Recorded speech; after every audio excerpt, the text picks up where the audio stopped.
देखिए साथियों, जैसे भी भाई वीरेंद्र जी बता रहे थे, वास्तव में कहने की बात नहीं है।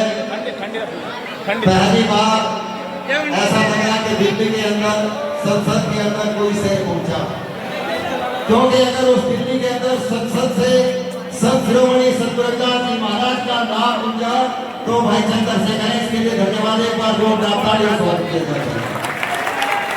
और हम सबको ऐसे ही शेरों को दिल्ली के अंदर बैठाना है ताकि अपने अधिकारों के लिए लड़ाई कर सके और अपने समाज की वकालत कर सके। मैं आपका ज्यादा समय लेते हुए डायरेक्ट भाई चंद्रशेखर को आमंत्रित करता हूँ, वो अपने विचार रखें। बोलिए संत शिरोमणि सतगुरुदास महाराज की जय। और देखिए जितनी आवाज मेरी कम से कम सबने होनी चाहिए। बोलिए संत शिरोमणि सतगुरुदास महाराज की जय। सतगुरु स्वामी शिवदास महाराज की जय। आज के महान सत्संग की भाई चंद्रशेखर, भाई चंद्रशेखर आजाद। अच्छा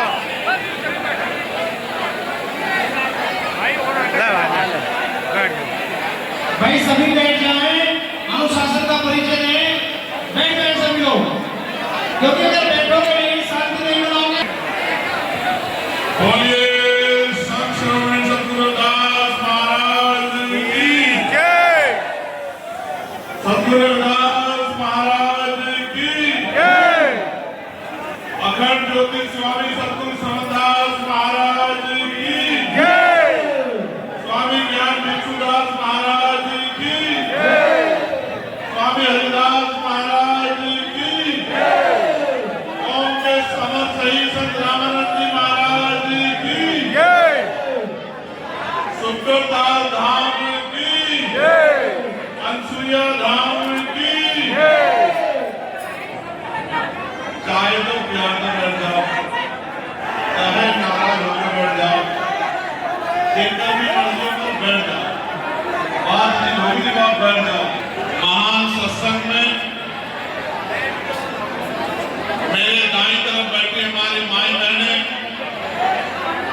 मेरे सामने उपस्थित नौजवान साथी और हमारे बड़े बुजुर्ग, इस मंच पर सभी संत महात्मा, हमारे बहुत सारे उलेमा आज इस मंच पे आए हैं और उन्होंने आके जो भाईचारे का संदेश दिया है, इसके लिए मैं दिल की गहराइयों से उनका धन्यवाद करता हूँ। और मैं उनको इस मंच से विश्वास दिलाता हूँ कि अगर आप एक कदम चलोगे तो हम स्वाभिमानी लोग 100 कदम चलेंगे। जहाँ खून की जरूरत पड़ेगी, खून देने आपके लिए याद रखेंगे। हम बात के भेद भी करते हैं, अगर आपके साथ है तो साथ है, और कह रहे हैं आपके साथ, आप हमारे यहाँ आके बैठे हो, हम आपको विश्वास दिलाते हैं जहाँ हमारे खून की कतरे की जरूरत पड़ेगी, जहाँ आपका पसीना पड़ेगा, हम खून देने याद रखेंगे। महात्मा सतीदास जी और ये ऐतिहासिक संगत जो इतने बड़े पैमाने पे यहाँ आई है, हालांकि आप ये जानते हैं कि आज 3 महापुरुषों की मूर्ति की स्थापना यहाँ की गई। एक स्वामी हरिदास जी की है, जो लगभग 70 साल पहले यहाँ आए, जिनकी वजह से इस शुक्र ताल को एक मजबूत पहचान मिली। दूसरी कौम के अमर शहीद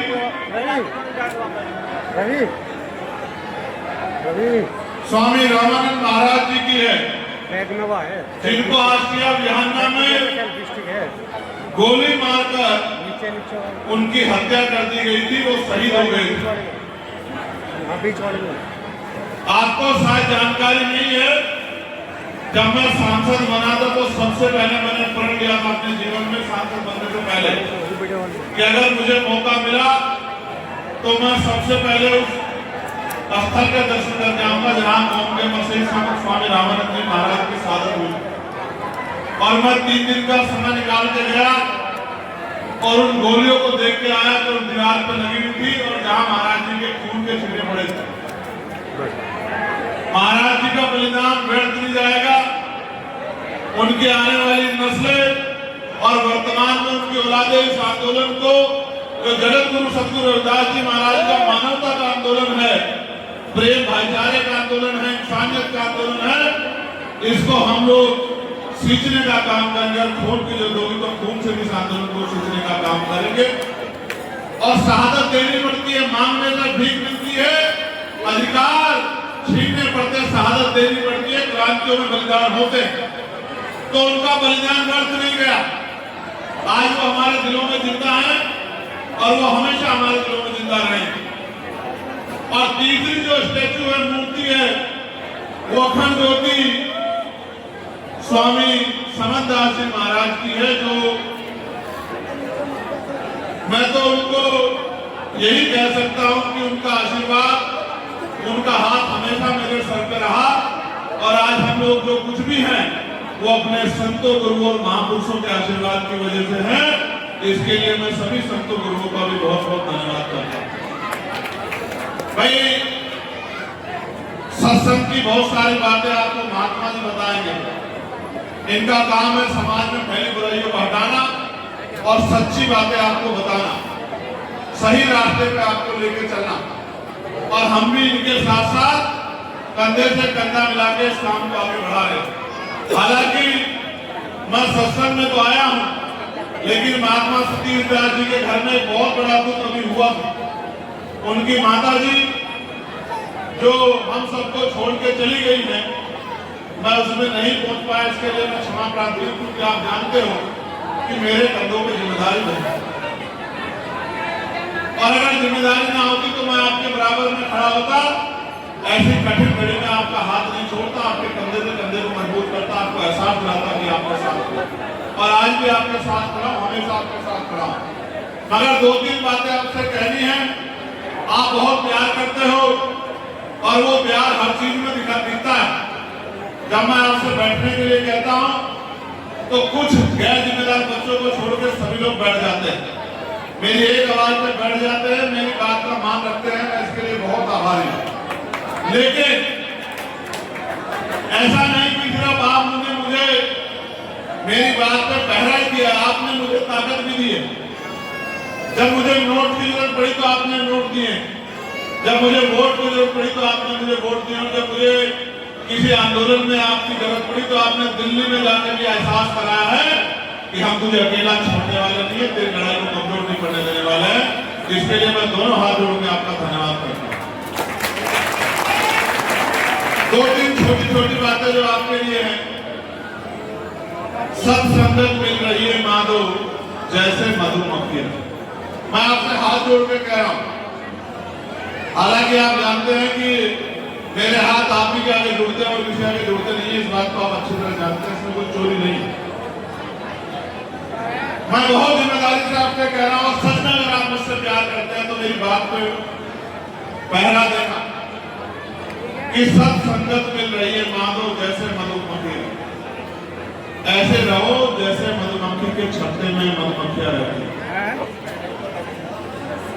और अगर ऐसे रहोगे, एक के ऊपर अगर अन्याय होगा सारे खड़े हो जाओगे, तो अन्याय करने वालों के टांगे काम जाएंगे। मेरी बात को आप याद रखना। और अगर इकट्ठे नहीं रहोगे तो अकेले अकेले, बचपन में कहानी सुनाई जाती थी स्कूल में कि एक लकड़ी को तोड़ना आसान है, दो लकड़ी को तोड़ना आसान, लेकिन लकड़ी के गट्ठर को नहीं तोड़ा जा सकता है। ये लोकतंत्र है, आपके सरों की कीमत है। एकजुट रहो, एक एक ईंट पे लड़ते हो। ये भी कहते हो कि जो कुछ दिया महाराज जी का दिया हुआ, ये भी कहते हो कुछ लेके नहीं जाना है, और एक एक ईंट पे लड़ते हो, अपने भाइयों से जमीन पे लड़ते हो। मैं आपसे कह रहा हूं, अभी आप राजकाज से दूर हो। जिस दिन राजकाज आएगा उस दिन तो आपकी आंख से आंसू नहीं टपकने दूंगा। इस बात का मैं आपको भरोसा दिलाता हूँ। मेरी बात को आप याद रखना। चंद्रशेखर आजाद। लेकिन अभी आपसे कह रहा हूं, लड़ो मत आपस में, छोटी छोटी चीजों में लड़ो मत, एकजुट रहो, दिल बड़ा रखो, माफ करना सीखो, अपने भाइयों की गलती को नजरअंदाज करना सीखो। हर लड़ाई का फैसले से होता है, और आज मजबूरी में छोटी छोटी लड़ाइयां करके थाने कचहरी में चक्कर काटना पड़ते हैं। लाखों रुपए आपके और आपके भाइयों खर्च होते हैं। मैं आपको बहुत जिम्मेदारी से कह रहा हूँ, आपका भाई होने के नाते लड़ो मत, गम खाओ, सहन शक्ति रखो, आपस में मत लड़ो। और जब कभी ऐसी जरूरत पड़ जाए कि कभी किसी दुश्मन से लड़ना पड़े तो ऐसा लड़ो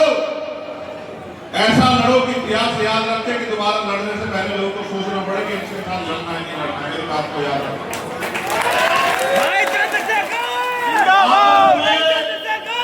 मत लड़ो, मानव एक समान है, आपस में मत लड़ो।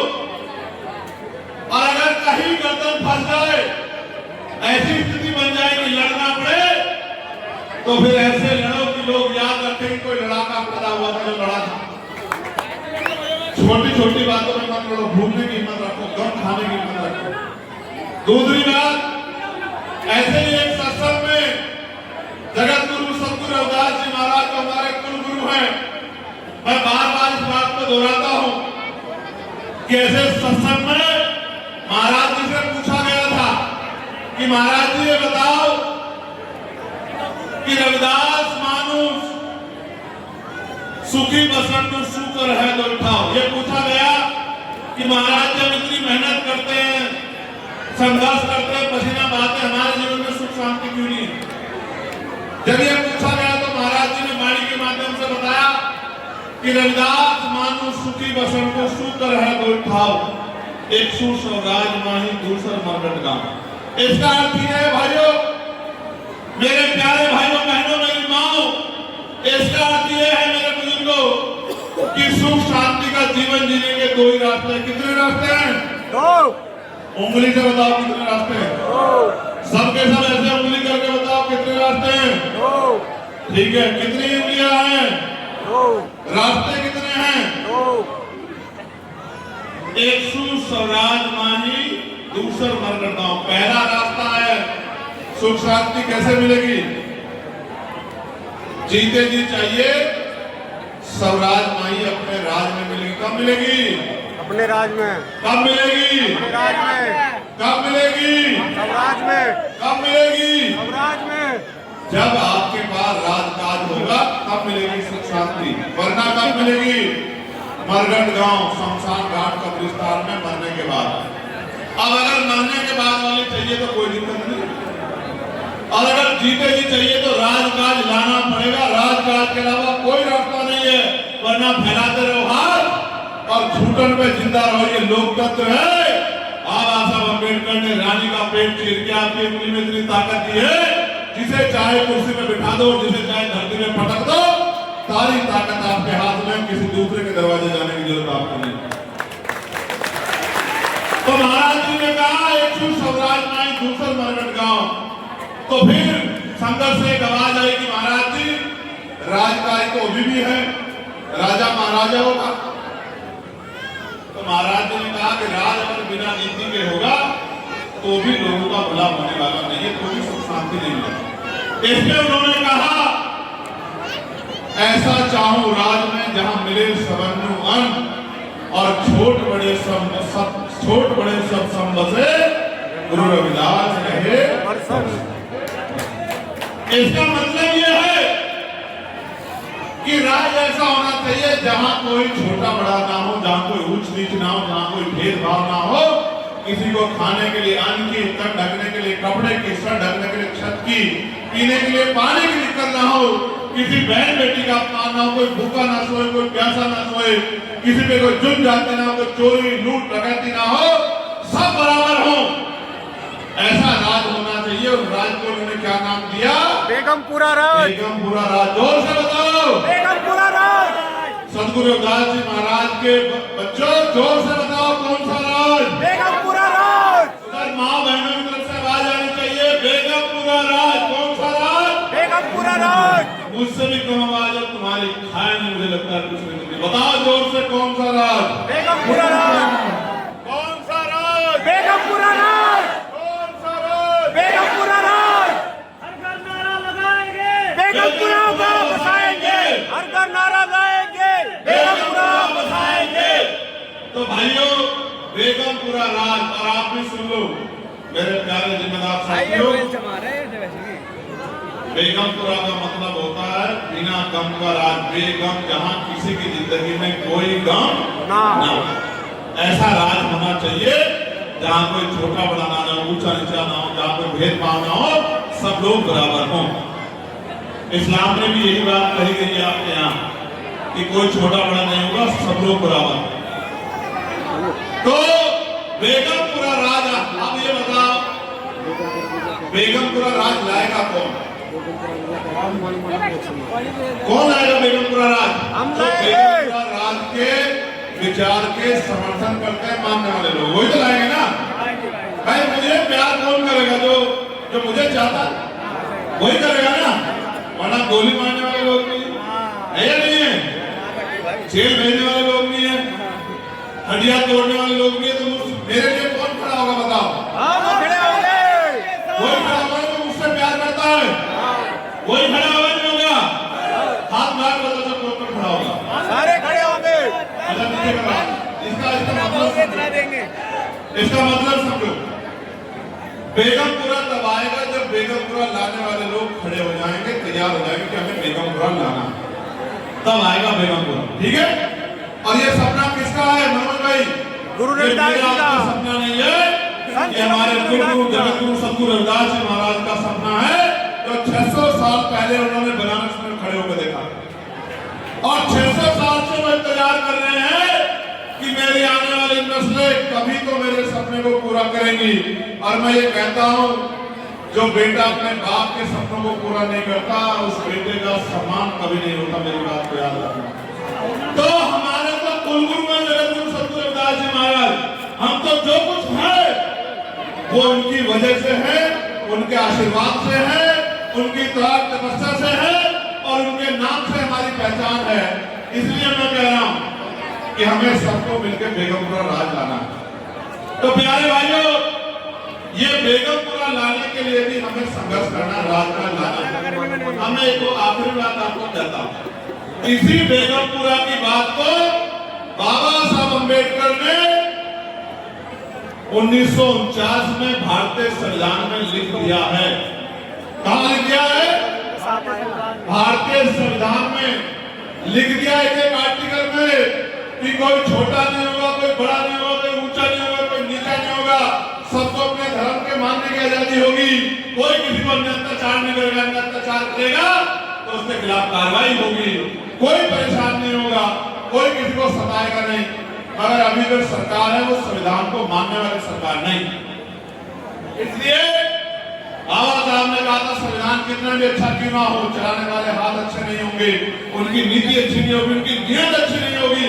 सतपाल साहब तो अंतर संविधान पूरा साबित होगा और संविधान को चलाने वाले हाथ अच्छे होंगे, उनकी नीति अच्छी होगी, उनकी नीयत अच्छी होगी, तो अंतर संविधान अच्छा साबित होगा। आज संविधान जिनके हाथ में जो सरकार चला रहे हैं वो अमीरों के लोग हैं, गरीबों के लोग नहीं। मैंने आपसे पूछा था कि मेरे लिए कौन खड़ा होगा? मेरे लिए वो खड़ा होगा जिसके लिए मेरे दिल में दर्द, जिसके दिल में मेरे लिए दर्द होगा। तो गरीबों के लिए कौन खड़ा होगा? जिसके दिल में गरीबों के लिए दर्द होगा। अमीरों को अगर गरीबों का दर्द होता तो कोई यहाँ गरीब नहीं होता। किसी की बेटी की शादी के लिए उसको कर्ज नहीं लेना पड़ता, किसी को अपनी जमीन गिरवी नहीं रखनी पड़ती, किसी को जो है तमाम तरह के जुल्म जाति के शिकारों के हाथ नहीं फैलाने पड़ते। और मैं मेरे जीवन को सुनो, जेलें काटी, मुकदमे झेले, लाठियां खाई, इनसे भी पेट नहीं भरा तो गोली चला दी, तो गोली से भी बच गया। और आज आपके आशीर्वाद से, आपके प्यार से लोकसभा में हूं और लोकसभा में भी इसी बेगमपुरा की बात को पूरा सीना ठोक के कही थी कि हाँ, जगत गुरु सतगुरु रविदास जी महाराज को मानने वाले लोग हैं, सतगुरु रविदास जी महाराज के नाम लेना सुनते हैं। और आप जानते हैं इस बार जगत गुरु सतगुरु रविदास जी महाराज की जयंती में बताओ छुट्टी करवाई नहीं करवाई? ईमानदारी से बताओ। करवाई नहीं करवाई? पार्लियामेंट में लड़ लड़के कहा नहीं कहा कि छुट्टी होगी? और अभी तो राजकाज में अकेला आदमी उस दिन ताकत बनेगी तो छुट्टी भी होगी और सजावट भी ऐसी हुआ करेगी सतगुरु जी की जयंती पे कि कई 100 किलोमीटर के लोग देखा करेंगे कि भाई आज कौन सा त्योहार है, कौन लोग मना रहे हैं, क्यों मना रहे हैं।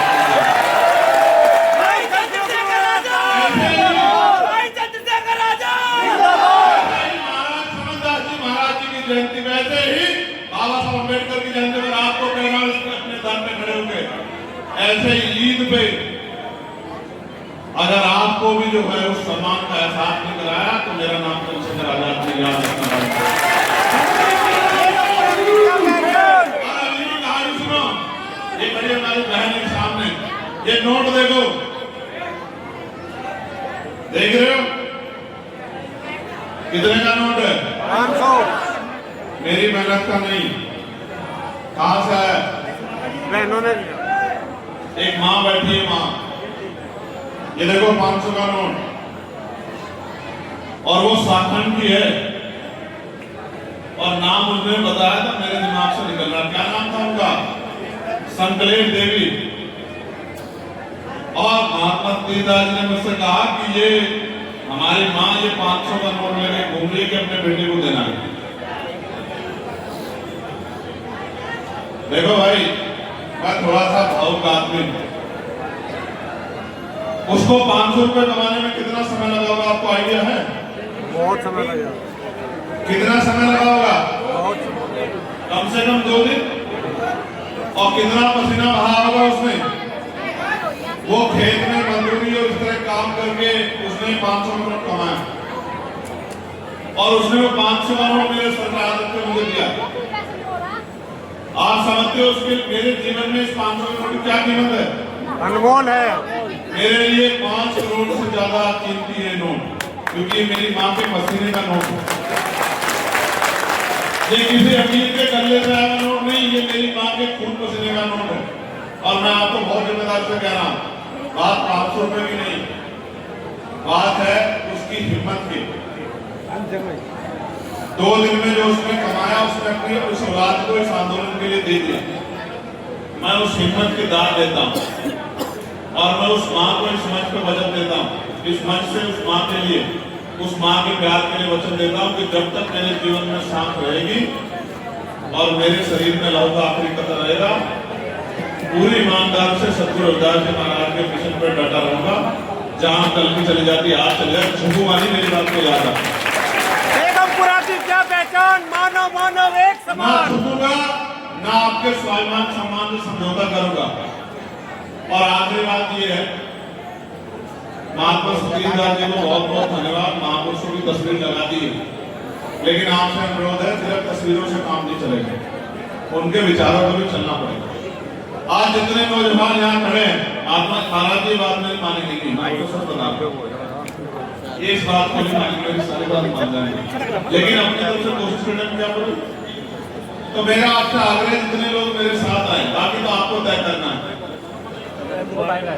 नशा छोड़ दो, शराब बीड़ी गुटखा तंबाकू छोड़ दो, छोड़ दो, इसी में भलाई है हमारी।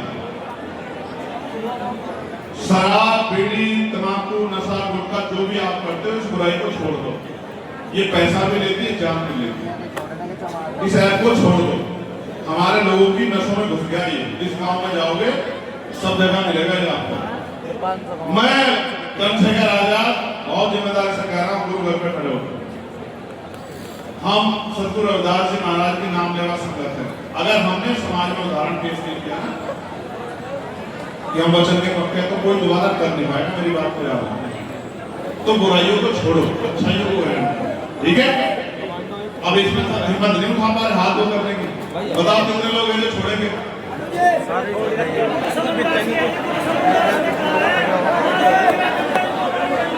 अच्छा, जिन लोगों ने छोड़ रखी वो हाथ खड़ा कर लो। ये बहुत बड़ी उपलब्धि है जो सतगुरु समनदास महाराज जी ने समाज में पैदा की और तमाम संतों में।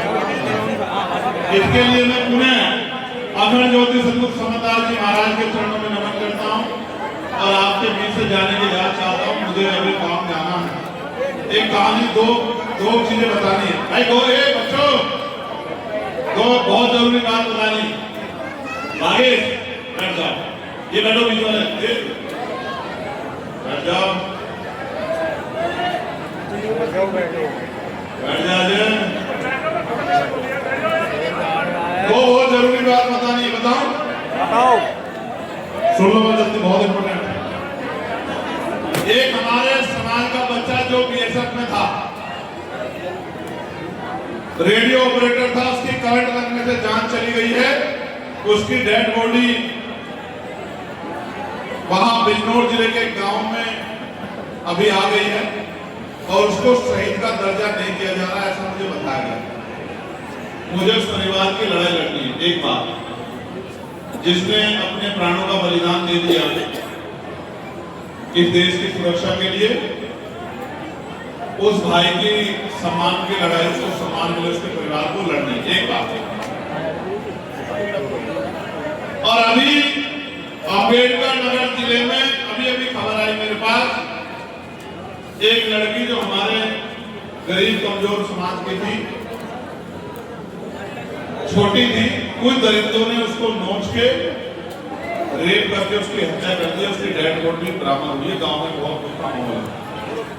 ये अम्बेडकर नगर का मालीपुर थाना है, मालीपुर इस तरह का थाना है, वहां से भी खबर है। और एक खबर कानपुर से आई थी, कानपुर देहात में शिवाली थाना क्षेत्र में, सिवली थाना क्षेत्र में एक ऐसी घटना घटी है। अब इसमें मेरा बहुत बड़ा विरोध है। क्या हमने बच्चे ऐसे पैदा किए कि उनका रेप हत्या तो हम क्यों नहीं रक्षा कर पा रहे? इसलिए रक्षा कर पा रहे हैं कि हम लोग इसको, ये अन्याय जड़ से खत्म होगा। लेकिन कब खत्म होगा? जब आप अपने हाथ मजबूत कर लो। बताओ क्या करेंगे? ऐसे मुट्ठी मत करो। जो उधर जहां तक मेरी आवाज जा रही है, जो लोग इस अन्याय को खत्म करना चाहते हैं, ऐसे मुट्ठी मत करो। जोर से दोनों हाथों की मुट्ठी बोलिए। संत श्री सद्गुरु रविदास महाराज की जय। सद्गुरु रविदास शक्ति अखंड ज्योति स्वामी समदास महाराज की जय। कौम के अमर शहीद स्वामी रामानंद जी महाराज की जय। स्वामी हरिदास महाराज की जय। शुक्लदान धाम की जय। सतगुरुसुइया धाम की जय। ये देख रहे हो? और ये तो बहुत छोटी है, तुझसे नहीं लेता मैं पैसे, मैं उनसे लेता हूँ जो कमाते हैं। ये बेगमपुरा बसाने के लिए है भैया। नहीं, इससे नहीं ले पाऊंगा, मेरे कुछ नियम है, उनको नहीं तोड़ सकता हूँ। बस उससे देखो भाई, मैं उससे लेता हूँ जो कमाता है, जो नहीं कमाता मैं उससे नहीं लेता। जिस दिन ये कमाने लायक हो जाएंगे दूंगा ऐसे, लेकिन उससे पहले सतगुरु जी के आशीर्वाद से हमारा आंदोलन इतना मजबूत हो जाएगा कि इनका आंसू नहीं टपकेगा मेरी बच्चियों का। मैं आपको विश्वास दिला चाहता हूँ। मेरी बात का मैं आपसे जाने की इजाजत चाहता हूँ और आप सबका धन्यवाद। एक बार दोनों हाथ उठाकर मुझे आशीर्वाद दे दो, फिर मैं जाऊंगी।